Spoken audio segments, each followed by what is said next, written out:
देश का दिल कही जाने वाली दिल्ली उस वक्त दहल गई जिस वक्त लाल किला के पास एक गाड़ी में धमाका हुआ और 8 लोगों की मृत्यु हो गई। नमस्कार मित्रों, आप देख रहे हैं खास रिपोर्ट दिल्ली क्राइम, जहां पर 8 लोगों ने अपनी जान गंवाई और लगभग 2 दर्जन से ज्यादा लोग घायल हो गए। नमस्कार मित्रों, मैं हूं विनय प्रजापति और आप देख रहे हैं सालासन न्यूज। सोमवार का वो दिन शायद ही देश फिर से कभी भूल पाए, क्योंकि जिस तरीके की चोट देश को दी गई है वो भुलाने लायक नहीं है। किस तरीके की मानसिकता उन आतंकियों की रही होगी कि उन्होंने उस एरिया को चुना जहां पर सैकड़ों सैलानी पूरे दिन आते जाते रहते हैं। भीड़ भाड़ वाला वो इलाका जहां पर विस्फोटक पदार्थ से गाड़ी के अंदर लाया जाता है और गाड़ी को खड़ा कर दिया जाता है। लोगों ने जिस तरीके से वहां पर चश्मदीद लोग थे जिन्होंने इस घटना को देखा, उन्होंने बताया कि पहले तो उस गाड़ी से धीरे धीरे धुआं उठा और उसके बाद एक बड़ा ब्लास्ट हो गया।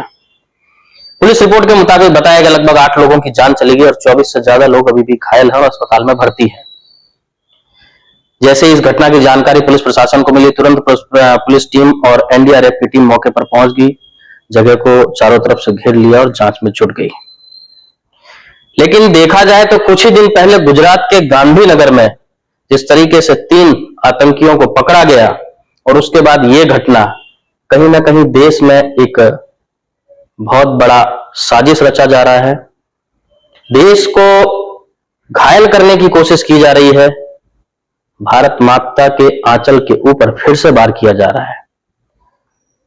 हालांकि गुजरात की पुलिस जिस तरीके से एक्टिव रहती है और एटीजीएस की टीम ने जिस तरीके से उन तीनों आतंकियों को धर दबोचा है, एक बहुत बड़े कांड को होने से उन्होंने तो बचा लिया, लेकिन दिल्ली शायद इन चीजों से अनजान थी, इसलिए दिल्ली के अंदर जो घटना घटी और जहां पर 8 निर्दोष लोगों की जान भी चली गई।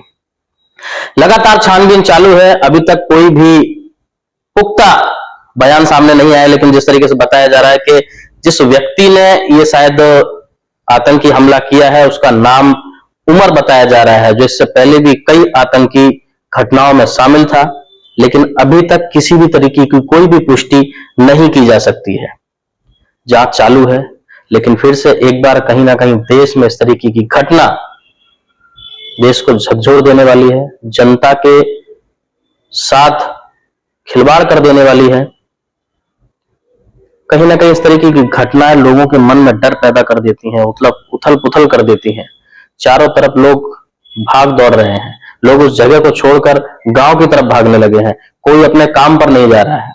और इसी बीच बिहार का चुनाव भी चालू है और पीके का जिस तरीके का बयान आया है, अब उनके ऊपर भी सवाल उठने लगे हैं कि बिहार का जो वोटर्स है वो बिहार की तरफ देखेगा और बिहार के विकास की बात करेगा। दिल्ली में क्या हुआ और चुनाव के समय इस तरीके की चीजें आम बातें हैं।